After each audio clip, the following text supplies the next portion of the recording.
Je vous invite à ouvrir vos Bibles à l'Évangile de Luc au chapitre 18.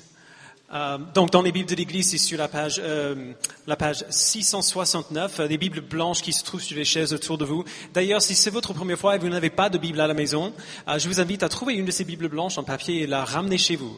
C'est pas du vol, c'est un cadeau qu'on aime bien vous faire. Et donc, si vous n'avez pas de Bible, n'hésitez pas à prendre cette Bible chez vous. Vous avez le texte sur la page 679 de ces Bibles de l'Église. Ou alors, si vous n'avez pas de Bible à côté, vous avez le texte quand même sur le dos du dépliant que vous avez reçu en entrant. Et juste pour vous situer, si jamais il y a des gens ici qui ne sont pas habitués à lire la Bible, vous voyez les chiffres à côté des phrases. Le gros chiffre, c'est le chapitre et les petits chiffres, c'est le verset. Donc quand je dis, par exemple, verset 31, vous trouvez le petit 31 et c'est là où on va commencer à lire ensemble. Comme j'ai dit, si vous êtes là pour la première fois, nous sommes ravis de vous avoir parmi nous. Notre Église n'offre pas d'excuses pour ce qu'on fait ici semaine après semaine, tous les jours, tous les dimanches, pas seulement pour Pâques. Nous célébrons la vie, la mort et la résurrection de Jésus-Christ pour nous. Dans cette église, on a l'habitude de prêcher à travers les livres de la Bible. C'est-à-dire qu'on commence au début d'un livre, au chapitre 1, verset 1, et on prêche semaine après semaine, dimanche après dimanche, jusqu'à la fin du livre. C'est ce qu'on fait dans l'évangile de Luc depuis à peu près un an et demi, un petit peu plus. Et on est enfin arrivé au chapitre 18. Et donc aujourd'hui, on va faire quelque chose d'un peu atypique pour un culte de Pâques. Pour ceux qui ont grandi dans l'église, vous savez que d'habitude, on arrête la série qu'on faisait d'habitude. On fait un culte avec un autre texte spécial pour Pâques et puis on reprend la série à la fin. On va pas faire ça. On va faire la première chose un peu atypique qu'on va faire, c'est qu'on va pas faire de pause dans notre série sur Luc. La semaine dernière, on a vu la première moitié de Luc chapitre 18 et aujourd'hui, on va voir tout sauf la fin du chapitre 18. Il y a une bonne raison pour laquelle on va faire comme ça. Dans notre texte d'aujourd'hui, Jésus parle explicitement de sa mort, de sa vie, sa mort et sa résurrection pour nous. Et donc c'est pile poil dans le sujet. C'est exactement pour cela que nous fêtons Pâques. Et donc il n'y avait pas de raison pour chercher un autre texte qui parlait de la même chose que notre texte habituel. Deuxième chose atypique, c'est qu'on ne va pas parler uniquement du salut, c'est-à-dire de ce que Jésus a fait pour qu'on aille au paradis. Souvent, dans les cultes de Pâques, on fait ça, mais j'ai toujours trouvé un peu injuste quand les églises essaient de convaincre les gens que Jésus les a sauvés sans nécessairement parler de ce qui risque de changer dans leur vie si ça arrive. Qu'est-ce qui va se passer si jamais je crois et j'accepte que Jésus est mort pour mes péchés?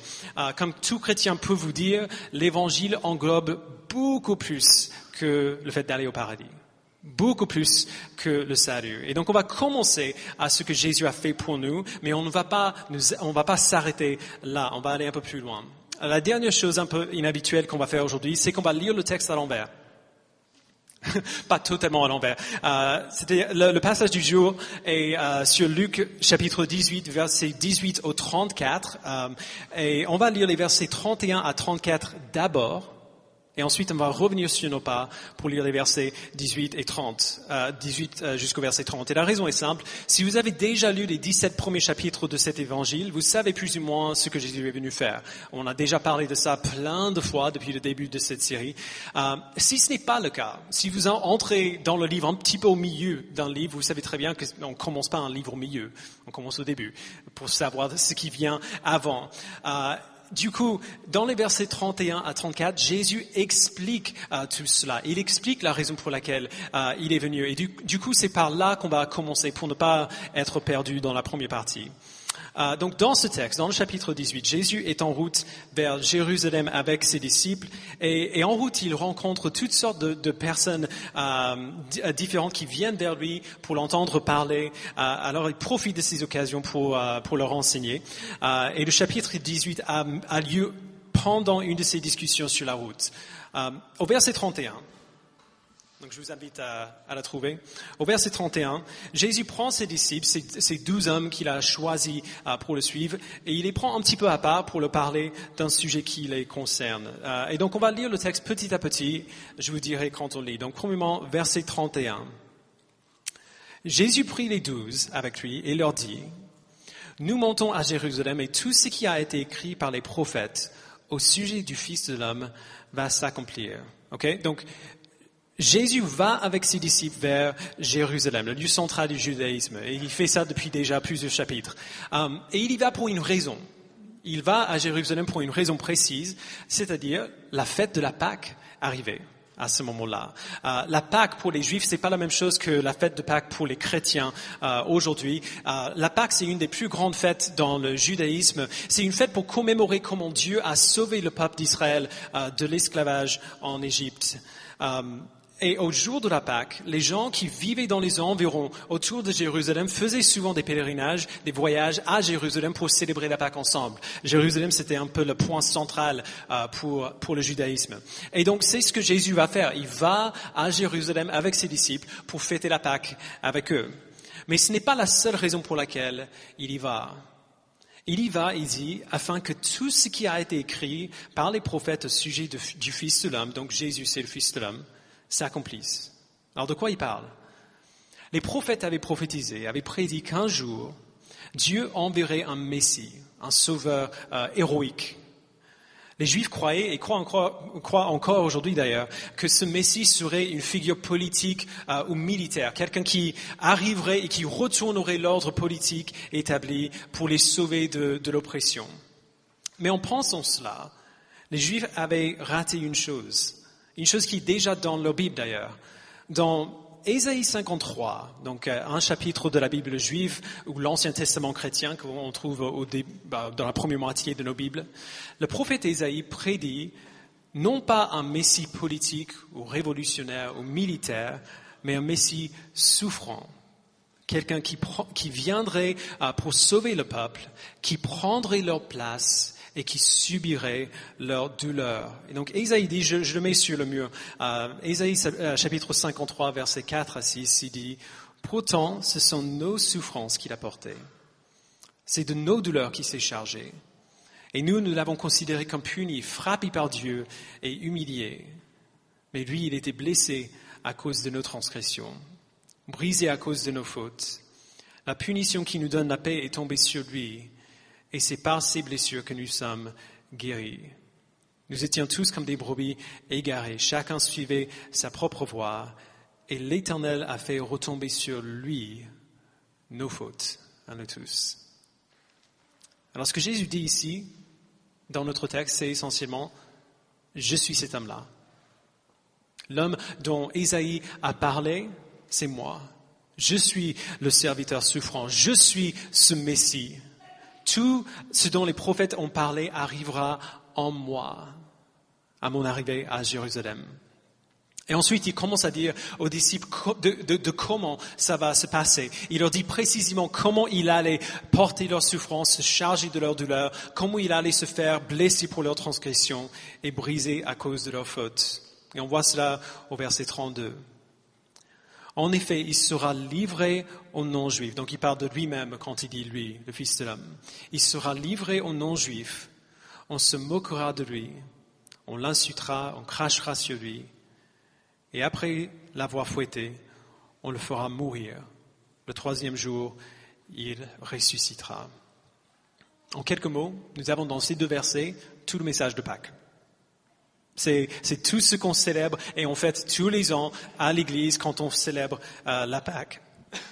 Jésus a tout sacrifié pour prendre notre place. Donc Ésaïe a parlé d'un Messie qui allait porter le fardeau du peuple de Dieu. Le fardeau que nous portons, c'est notre péché, ou comme Ésaïe l'a dit, nos transgressions, nos iniquités. Je sais que le péché n'est pas une idée dont on aime bien parler. Aujourd'hui, c'est pas une idée super populaire, mais cette idée du péché est fondamentale pour comprendre la fête de Pâques, pour comprendre ce qu'on fait ici quand on fête la Pâque. Prenons par exemple les 10 commandements. Les 10 commandements, on a tous entendu ces choses. Les 10 commandements donnent des principes avec lesquels la plupart des gens en Occident sont d'accord aujourd'hui. On ne devrait pas mentir, on devrait être des gens honnêtes. Oui, j'espère. On ne devrait pas voler. Un peu plus. On ne devrait pas tuer. J'espère tout le monde, oui. On ne devrait pas tromper son époux ou son épouse. On doit honorer ses parents et ainsi de suite. La plupart des gens sont d'accord que ce sont des bonnes règles pour la vie. Qu'on soit chrétien ou non, qu'on soit même religieux ou non, tout le monde est d'accord pour dire c'est pas bien de tuer. Ok? Mais chacun et chacune d'entre nous a enfreint au moins un de ces commandements dans notre vie.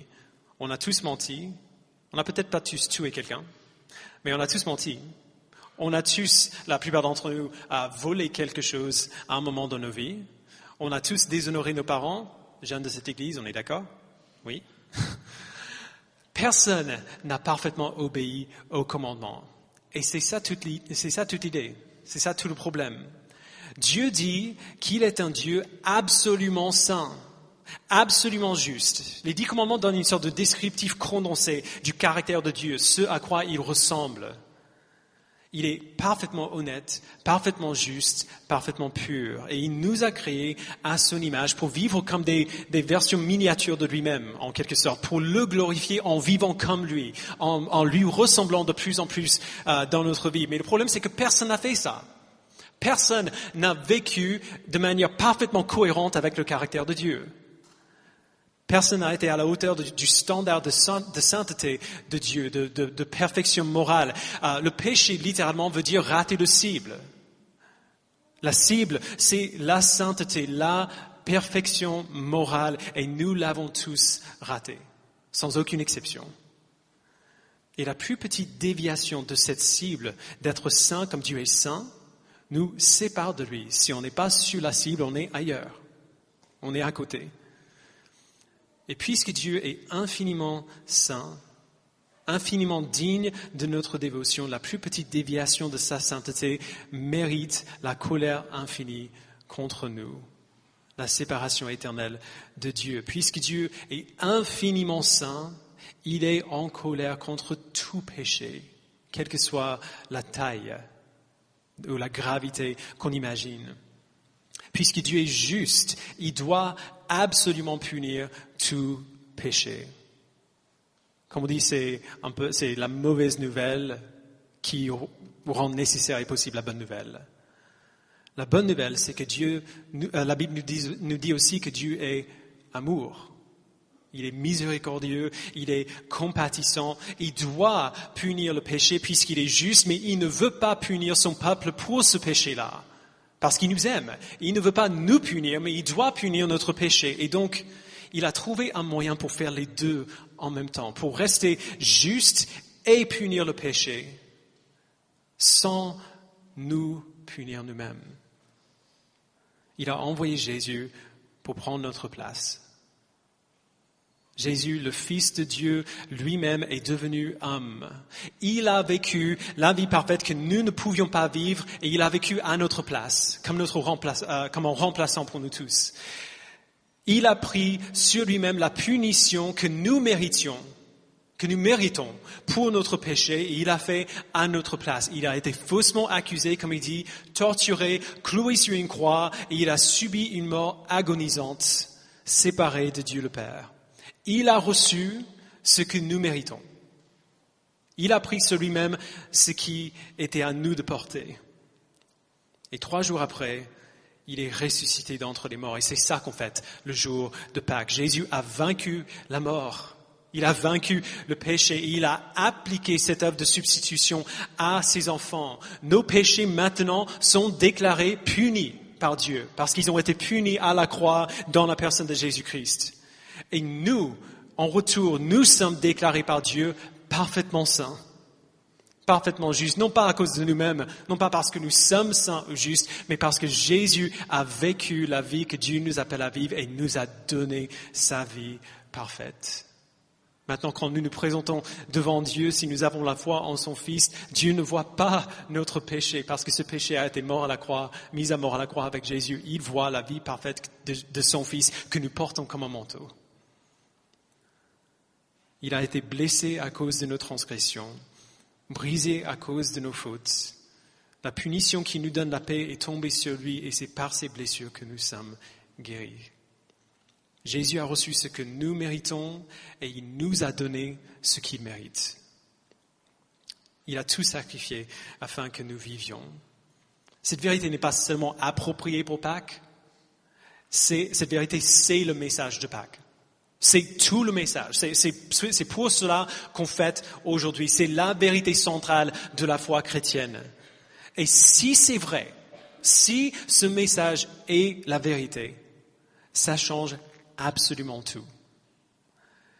Donc sur ce, revenons au verset 18. Ça se passe quelque temps avant ce qu'on vient de lire. Jésus va répondre à une question de la part d'un homme qu'il rencontre sur le chemin. Et au moins, initialement, la question de l'homme est pile poil dans le sujet. Il demande comment il peut être sauvé, comment il peut avoir la vie éternelle. Mais Jésus va bien plus loin que simplement expliquer ce que nous devons faire pour aller au paradis, entre guillemets. Jésus ne parle pas seulement de la vie après la mort. Il dit que maintenant que nous sommes sauvés et que nous avons la vie éternelle avec lui, tout va changer. Tout change à partir de ce moment-là.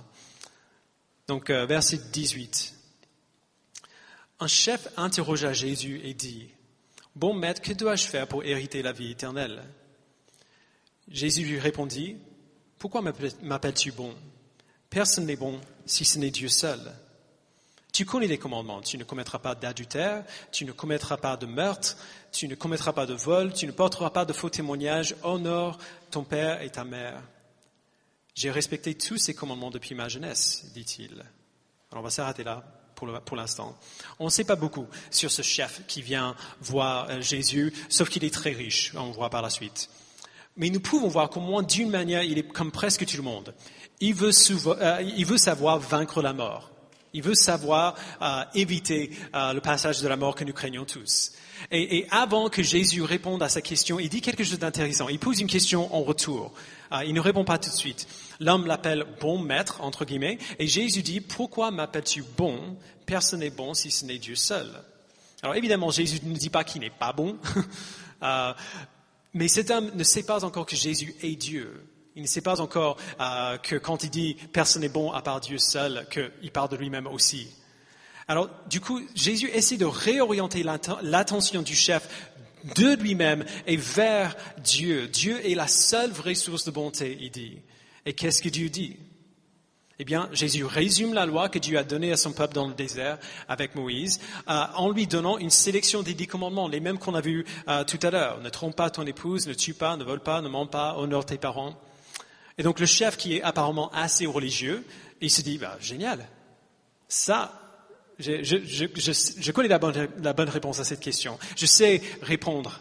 Et donc il dit, j'ai respecté tous ces commandements dès ma jeunesse. Et c'est là où il rencontre son problème. Comme tous les Juifs avant Jésus d'ailleurs. La loi de Moïse, qui contenait les 10 commandements et d'autres lois encore, n'était jamais une fin en soi. Si on lit la Bible, on voit que la loi et tous les commandements dirigent les regards vers quelque chose de plus grand.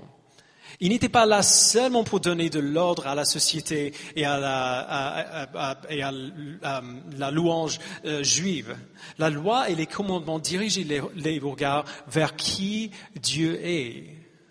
Dieu a donné ces commandements afin que son peuple sache qui il est, à quoi il ressemble, afin qu'il connaisse à quoi ressemble son caractère.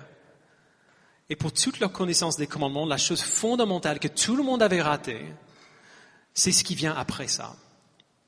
Les commandements sont là pour diriger nos regards vers Dieu, mais une fois qu'on voit Dieu, qu'est-ce qui se passe ? Quand on voit Dieu, on réalise, et quand on voit Dieu pour ce qu'il est, pour qui il est vraiment, on réalise qu'il n'existe pas pour nous, mais que nous existons pour lui. Nous existons pour sa gloire, pour son royaume, pour son règne. C'est pas le contraire. Dieu a créé le monde et a choisi son peuple et a promis son sauveur afin de montrer sa gloire au monde qu'il a créé pour toute l'éternité. Et le peuple de Dieu devait toujours avoir ce résultat final au devant de leurs esprits. Les choses qui nous préoccupent jour après jour ne sont pas la raison pour laquelle nous vivons. On a vu ça il y a 2 semaines dans Luc 17. Nous vivons pour le royaume de Dieu où nous verrons sa gloire pour toujours. Et le peuple de Dieu était censé toujours avoir cette destination finale devant leurs yeux. Et tout ce que nous faisons est censé aller dans ce sens-là, dirigé vers cette destination finale. La vie éternelle dans la Bible n'est pas simplement ce qui se passe après la mort. N'est pas simplement ce qui se passe une fois que notre vie sur cette terre est finie. La vie éternelle, c'est la raison pour laquelle nous existons maintenant, aujourd'hui. Et une fois qu'on voit cela, les choses qui nous préoccupent ici, dans le train-train de tous les jours, manger et boire et travailler et jouer, toutes ces choses prennent un nouveau sens. Ou alors certains d'entre eux n'ont plus de sens. Nous apprenons, une fois qu'on voit Dieu à travers son Fils, nous apprenons à aimer ce que Dieu aime, à considérer comme important ce que Dieu considère comme important. Tout ce que nous faisons est informé par cette destination finale. Chaque décision est influencée par ce moment où la mort ne sera plus une menace. Chaque désir est coloré par de plus grands désirs pour le royaume de Dieu. Et c'est pour cela que Jésus appuie sur ce qu'il y a de plus important pour ce chef qui lui parle, au verset 22. Après avoir entendu cela, Jésus lui dit, « Il te manque encore une chose. Vends tout ce que tu as, distribue-le aux pauvres, et tu auras un trésor dans le ciel. Puis viens et suis-moi. » Lorsqu'il entendit ces paroles, l'homme devint tout triste, car il était très riche. Alors Jésus dit ce qu'il dit, parce que clairement, la préoccupation principale pour cet homme-là, dans sa vie, c'était ses biens matériels, c'était sa richesse. Il est attristé par ce que dit Jésus, parce qu'il est très riche. Si c'était, entre parenthèses, un obsédé de jeux vidéo qui avait posé la question à Jésus, il aurait pu dire, va vendre ta console et tous tes jeux, et puis viens et suis-moi. On peut remplir le trou par la chose qu'on aime le plus. Autrement dit, Jésus lui dit, tu as respecté tous ces commandements depuis ta jeunesse, et c'est bien, mais ça ne suffit pas. La moralité ne suffit pas, la conformité à un certain comportement ne suffit pas, être une bonne personne ne suffit pas. La vie éternelle, c'est une vie où on aime ce que Dieu aime. On est d'accord avec Dieu sur ce qui est vraiment important, où on comprend où se trouve le vrai trésor, non pas dans les possessions matérielles ou dans le confort terrestre, mais en Christ. Quand on rencontre Jésus, tout change. Quand on sait ce qu'il a fait pour nous, qu'il a vécu notre vie et subi notre mort et ressuscité pour nous déclarer justes, alors tout prend un nouveau sens, y compris les choses qui étaient avant les plus importantes pour nous. Par exemple, regardez à ce qu'il avait demandé à ses 12 disciples. Dans chaque cas, c'était des hommes qui avaient des occupations, qui avaient des vies, qui avaient des gens, des choses qu'ils aimaient. Mais dans chaque cas, Jésus leur a demandé de tout quitter pour le suivre. Alors imaginez cela. Jésus a demandé à ces hommes de quitter leur vie et essentiellement de devenir SDF pour le suivre de ville en ville en apprenant sur le royaume de Dieu et en risquant la persécution, le ridicule et peut-être même la mort. Et ce qui est incroyable, c'est que c'est exactement cela qu'il demande à ce chef. Si ce chef avait dit oui, il aurait été le 13e disciple. Jésus lui pose la même question, lui dit la même chose, lui tend la même invitation qu'il a posée aux autres. Mais ce chef ne dit pas lui, il part tout triste parce qu'il est très riche. Et donc on voit au verset 24, voyant qu'il était devenu tout triste, Jésus dit qu'il est difficile à ceux qui ont des richesses d'entrer dans le royaume de Dieu. En effet, il est plus facile à un chameau de passer par un trou d'aiguille qu'à un riche d'entrer dans le royaume de Dieu. Alors c'est une des rares fois dans la Bible où on voit Jésus raconter une petite blague. Ça sort directement des dessins animés, cette image de chameau qui essaie de passer par un trou d'une aiguille. Ce qu'il dit, c'est que généralement parlant, plus on a et plus on veut. Plus on est attaché aux biens matériels, aux choses entre guillemets ordinaires de la vie, des choses que tout le monde aime et que tout le monde veut, plus on est attaché à ces choses-là et plus on aura du mal à les perdre, si jamais on doit les perdre. Et en réalité, suivre Jésus voudra peut-être bien dire renoncer à ces choses ordinaires de la vie. Il ne demandera peut-être pas de littéralement quitter nos foyers et de donner tout ce qu'on a, mais peut-être que si. Si je suis honnête, peut-être que si. On a beaucoup de missionnaires dans notre église qui, pour la plupart d'entre eux, ceux qui sont là pour apprendre le français avant d'aller ailleurs pour parler aux autres de Jésus. Des gens qui ont quitté leur famille et leur confort pour déménager dans un pays étranger, pour s'implanter dans une nouvelle culture afin de parler de Jésus aux autres. Et si on n'est pas missionnaire, est-ce que ça veut dire que nous, on n'aura pas besoin de faire ça? Peut-être, mais il est possible qu'il nous demandera de renoncer à d'autres choses encore. Il nous demandera peut-être de mettre en danger nos relations, parce qu'on a des amis et des membres de nos familles qui rejettent l'Évangile, qui détestent la religion, et qui ne supportent pas l'idée d'être dans une relation avec un chrétien. C'est malheureusement le cas pour plusieurs personnes ici. Il nous demandera peut-être de quitter nos emplois, si notre occupation nous demande d'aller à l'encontre de ce que Dieu nous demande de faire. Il nous demandera peut-être de renoncer à nos rêves, tout simplement, parce que de manière ultime, son royaume est plus important que nos rêves. Si le royaume de Dieu et sa gloire sont vraiment ce qu'il y a de plus important pour nous, nos priorités vont changer. Si sa gloire et son royaume sont vraiment ce qu'il y a de plus important pour nous, alors nécessairement, il y aura des choses dans nos vies, ces choses que tout le monde considère comme importantes, qui se trouveront désormais tout en bas de notre liste de priorités. Plus, malheureusement, ces priorités sont grandes, plus on tient à ses rêves et plus ce sera difficile d'y renoncer. Alors si vous êtes dans l'église depuis un certain moment, rien de tout ce que je viens de dire est nouveau pour vous. On parle de ça tout le temps. C'est pas une surprise. Mais quand même, il est vraiment facile de voir comment on pourrait entendre tout ça et trouver que c'est pas une super nouvelle quand même. Genre, venez suivre Jésus-Christ et perdez tout ce que vous avez.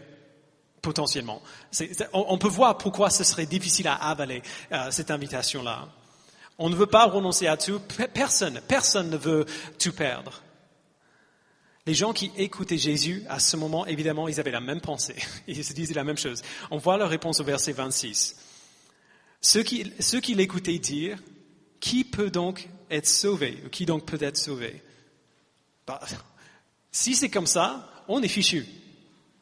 Si c'est vraiment comme ça, aussi difficile que cela pour quelqu'un qui aime ce qu'il a, qui a des possessions matérielles d'entrer dans le royaume de Dieu, on est tous fichus parce qu'on a tous des choses auxquelles on tient. On a tous des choses que nous voulons garder et conserver à tout prix. Si ce que Jésus demande vous semble difficile à accepter, il faut savoir que Dieu sait que c'est difficile à accepter. Il est d'accord que c'est difficile. Et Jésus va encore plus loin que ça. Il dit que c'est impossible. Laissé à nous-mêmes, on n'est pas capable d'aimer le royaume de Dieu plus que nos propres vies. Il est impossible de voir le sacrifice de Jésus comme plus important que mes buts, ou mes rêves, ou ma famille même. Et c'est pour cela que Dieu fait ce travail pour nous. Verset 26. Jésus répondit, « Ce qui est impossible aux hommes est possible à Dieu. » Alors comment est-ce que c'est possible? Par son esprit. La Bible nous dit que Dieu prend nos cœurs, qui sont obsessivement préoccupés de cette vie sur la terre, et il les change. Il redirige nos cœurs à l'aimer, lui, plus que nous-mêmes. C'est un acte surnaturel que la Bible appelle la nouvelle naissance ou la conversion. La nouvelle naissance, la conversion n'a rien à voir avec une décision pour suivre Jésus-Christ ou une prière qu'on prie. Ça, c'est quelque chose qui doit venir, mais ça vient après. La seule manière où on est possible de prendre ces décisions-là, de prier ces prières-là, c'est que Dieu fasse son œuvre en nous avant. Il ouvre nos yeux pour voir la beauté de sa gloire. Il ouvre nos yeux pour désirer cette gloire-là. Quand il fait cela, vivre pour lui n'est plus un fardeau, c'est un plaisir. C'est ça que le prophète Ézéchiel dit dans Ézéchiel 36. Dieu dit à son peuple, je vous donnerai un cœur nouveau. J'ôterai de votre corps le cœur de pierre et je vous donnerai un cœur de chair. Je mettrai mon esprit en vous et je ferai en sorte que vous suiviez mes commandements. Imaginez que vous désirez une chose plus que tout dans ce monde. Et puis, vous recevez enfin la seule chose que vous voulez le plus au monde. C'est ça la vie chrétienne que la Bible décrit. Dieu change nos cœurs pour qu'ils désirent ce qu'ils devraient désirer. Et puis il nous donne ce que nos cœurs désirent. Il fait que sa gloire et son royaume et son Fils soient la chose que je veux le plus au monde. Et puis il me donne exactement ça. Par nous-mêmes, on ne peut pas réparer les dégâts de notre rébellion contre Dieu, et donc Dieu envoie son Fils pour le faire pour nous. Par nous-mêmes, nous ne pouvons pas désirer suivre Jésus, et donc Dieu change nos cœurs pour le désirer. Par nous-mêmes, on ne peut pas le suivre fidèlement, et donc Dieu nous donne son esprit pour nous rendre capables de le suivre, pour faire en sorte que nous puissions continuer. Dans la vie chrétienne, du début à la fin, tout est grâce. Tout est un don que Dieu nous donne. Mais il y a quelque chose en nous qui a toujours tendance à oublier cela. Qui veut voir ce que nous faisons dans la vie chrétienne comme très noble, comme très difficile. Oh, vous voyez ce que j'ai dû subir, ce que moi j'ai dû faire dans ma vie. Et c'est là où on voit ce qu'on a vraiment besoin de voir dans ce texte, parce que c'est ce qu'on oublie à chaque fois. Regardez à la réponse de Pierre à ce que Jésus dit au verset 28. Pierre dit alors, « Voici, nous avons tout quitté et nous t'avons suivi. » Okay, pour comprendre un peu pourquoi il dit ça, on a ce chef qui est triste parce que Jésus lui demande de réorienter toute sa vie pour le suivre. Il repart tout triste parce que même s'il veut un peu suivre Jésus, il ne veut pas suivre Jésus autant qu'il veut garder ses trucs, garder ses affaires. Les disciples voient ça. Ils voient ce chef qui repart tout triste, pas prêt à renoncer à tout pour suivre Jésus. Et une petite voix dans leurs esprits commence à dire, « Ah, c'est dommage pour lui. Mais heureusement que toi, t'as pas répondu comme ça. Toi, t'as fait ce qu'il fallait. Tu as bien fait les choses. Toi, tu as fait ce qui était difficile. Toi, t'as tout quitté pour suivre Jésus. » Et c'est pas faux. C'est pas faux. Les disciples ont tout quitté pour suivre Jésus. Mais la réponse de Jésus est juste géniale. Et si vous n'avez écouté rien dans cette deuxième partie, écoutez ça. Verset 29. Jésus leur dit, « Je vous le dis en vérité, personne n'aura quitté à cause du royaume de Dieu sa maison ou sa femme, ses frères, ses parents ou ses enfants, sans recevoir beaucoup plus dans le temps présent et dans le monde à venir, la vie éternelle. » Encore, c'est une sorte de condensé de ce qu'on voit dans le reste de la Bible. C'est vrai que les disciples avaient tout quitté. Et ce n'était pas du tout un sacrifice. C'est ça que Jésus dit. Vous avez tout quitté pour me suivre et ce n'était pas un sacrifice. Vous avez quitté vos proches pendant un moment. Mais en retour, vous avez gagné une famille globale, faite d'hommes et de femmes de tout pays, de toute tribu, de toute langue, de toute époque d'histoire, des frères et des sœurs, des millénaires passés et futurs, avec qui vous célébrez la bonté de Jésus pour toujours. On voit ça dans Apocalypse chapitre 7. Vous avez quitté vos foyers pendant un moment, mais vous avez gagné une demeure éternelle avec Christ dans les nouveaux cieux et la nouvelle terre où il n'y aura plus de deuil, plus de maladie, plus de douleur, où il n'y aura pas besoin d'un soleil parce que la gloire de Dieu sera votre lumière. Apocalypse 21. Vous avez quitté vos villes pendant un moment, oui, mais vous avez gagné un royaume entier. Le royaume de Dieu qui est comme ce trésor caché dans un champ dont Jésus parle dans Matthieu 13, dont le roi est Christ, dont l'étendue est universelle et dont le règne est éternel. Et non seulement cela, vous allez continuer de recevoir grâce sur grâce, trésor sur trésor, à tout jamais. Pour tout ce qu'on fait pour Dieu, ce n'est jamais un sacrifice. Rien de ce qu'on fait pour lui n'est un sacrifice. Jim Elliot était missionnaire à la tribu Waodani d'Équateur. Et il a été tué par cette tribu avec 4 autres missionnaires le 8 janvier 1956, quelques jours seulement après leur arrivée. Ils avaient pu parler de l'évangile avec une personne, avec une femme. 2 années plus tard, sa femme et la sœur d'un des autres missionnaires qui a été tué sont allés au même endroit pour vivre parmi ces gens qui avaient tué leurs proches. Pratiquement toute la tribu par la suite a rencontré Jésus et est encore chrétienne aujourd'hui. Parmi les effets personnels de Jim Elliot qui ont été retrouvés sur le lieu était un journal intime qu'il gardait. Et dans ce journal, peu de temps avant sa mort, il a écrit une phrase qui est maintenant très célèbre. Donc je mets sur l'écran. Il a écrit « Il n'est pas insensé, celui qui donne ce qu'il ne peut garder pour gagner ce qu'il ne peut perdre. » C'est ça que Jésus dit.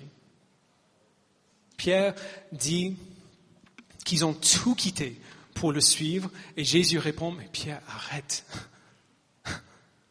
Arrête. Si tu as tout quitté pour le royaume de Dieu, tu recevras 1000 fois plus que ça.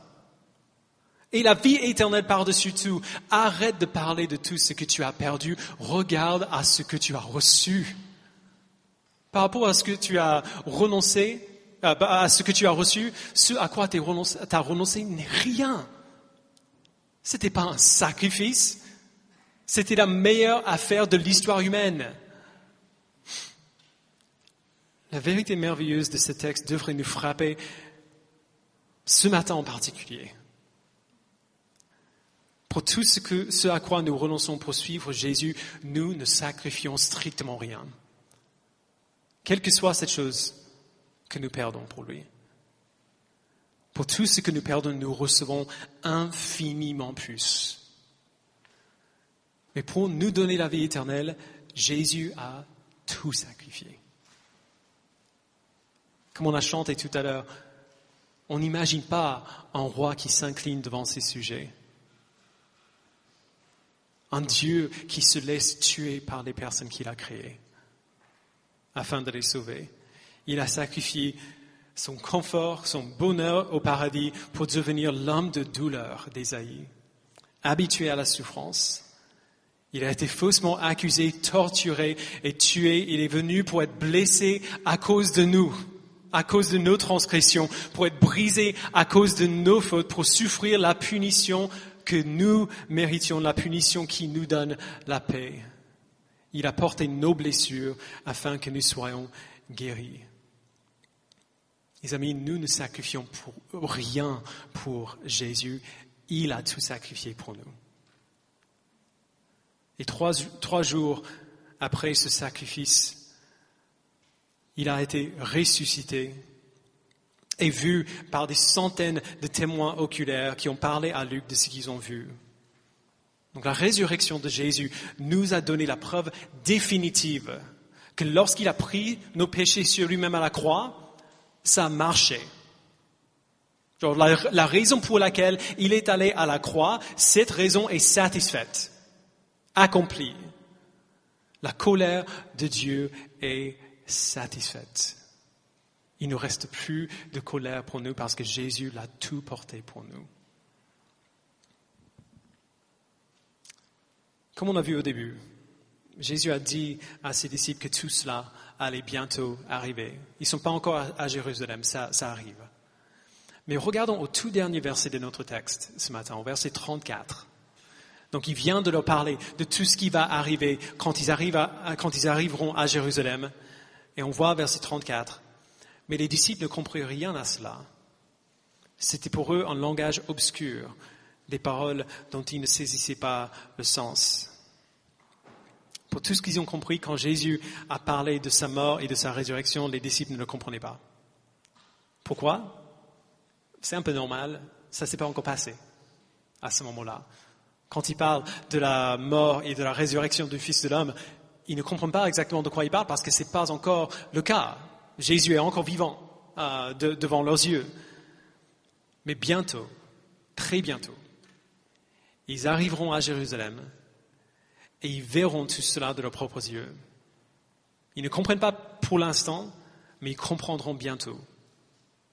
Ces choses étaient cachées des yeux des disciples pendant un temps, mais ce n'est plus le cas maintenant, ni pour eux, ni pour nous. Nous savons ce que Jésus a fait et nous savons pourquoi il a fait. Nous savons ce qu'il est venu accomplir et nous savons ce qu'il a accompli. Et par conséquent, nous savons y répondre. Nous plaçons notre foi en Christ qui a vécu, qui est mort et qui est ressuscité pour nous. Nous nous repentons de nos péchés, c'est-à-dire que nous détournons de ces péchés-là parce qu'ils ne nous tiennent plus en esclavage.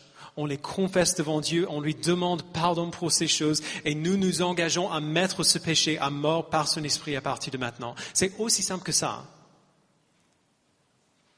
Et Dieu appelle toute personne à répondre de cette manière, à se repentir de leurs péchés, à se détourner de ses péchés et avec lui, par son esprit, non par nous-mêmes, de mettre ces choses à mort et d'apprendre à lui ressembler.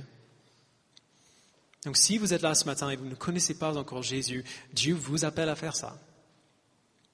À placer votre foi en lui, à croire que Jésus est le Fils de Dieu, qu'il est ce serviteur souffrant qui est mort pour vous, qu'il a payé le prix de vos péchés et qui vous a donné sa vie parfaite en retour. Et si vous connaissez Jésus ce matin, il vous appelle à vous souvenir de tout ce que vous avez reçu lorsque Dieu vous a sauvé. En sachant très bien que pour tout ce à quoi vous avez renoncé, vous n'avez rien sacrifié. Que la vie qui nous appelle à vivre, c'est la meilleure vie possible et imaginable. Il nous apprend à aimer ce que nous devrions aimer, à désirer ce que nous devrions désirer, et puis il nous donne exactement ce que nos cœurs désirent, pour toute l'éternité. Il n'y a rien de meilleur. Je vous invite à prier avec moi. Père, nous te remercions pour ton Fils. Nous te remercions pour ce qu'il a fait pour nous à la croix. Nous te remercions pour sa vie parfaite vécue pour nous, pour sa mort atroce qu'il a subie pour nous et pour sa résurrection par laquelle il a obtenu pour nous tous les bienfaits de son sacrifice.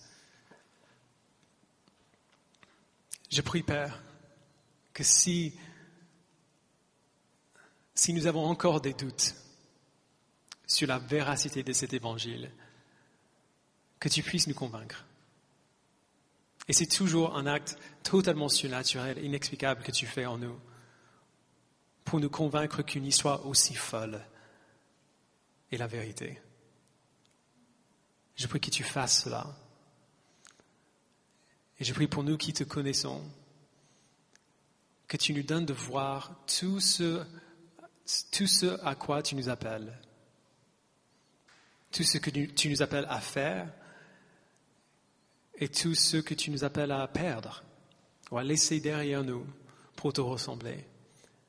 Qu'on puisse avoir une vision très claire de ces choses auxquelles nous renonçons et que nous puissions voir qu'à côté de ce que tu nous donnes, il n'y a rien de tout cela que nous regrettons. Donne-nous, Père, de voir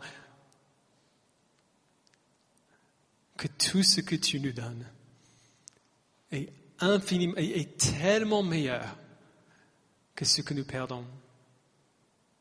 Tellement meilleur que lorsque nous avons le choix entre toi et autre chose, le choix soit facile et instantané.